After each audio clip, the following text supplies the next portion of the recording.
like the club's in a hole. Thank you. And that's the point, isn't it? That the club is in a hole. I mean, you know, it's not the first manager to have tried and failed. Villa, and they're not all bad managers. Lambert, McLeish, Sherwood.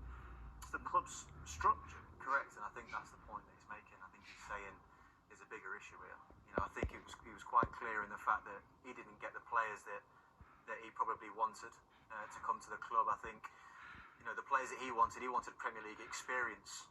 You know, players that have been in the league, and if you have a look there, I mean, we've got Lescott that had played last year, Scott Sinclair who actually played for Villa, but apart from that, you know, there's no real Premier League experience from last year. Yes, Micah Richards had played previously, but, you know, none, and I think it was a balance that he wanted. You know, I know that he was looking at players like Aaron Lennon, Andros Townsend, you know, Esteban Cambiasso, you know, he wanted to bring in Adebayor, you know, he wanted support in bringing in these players. Now, this manager's just been sacked when you've sold Benteke, you sold Delph, and you nearly got lost Vlaar, and you nearly got relegated with those players, and you've brought in worse players and expect better results. I don't see how that's fair, really. Remy Gard's the odds-on favourite, I mean, clearly as well, 4-1 on with David Moyes' second favourite, 5-1. But whoever comes in is surely going to want greater control.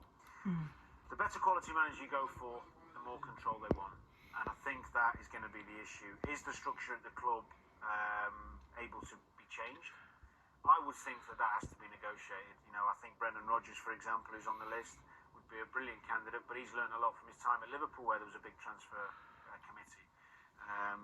Things have to change at Villa and quickly, otherwise I think they're doomed. I think the next spend was like 5 £5 million million. 5 million quid.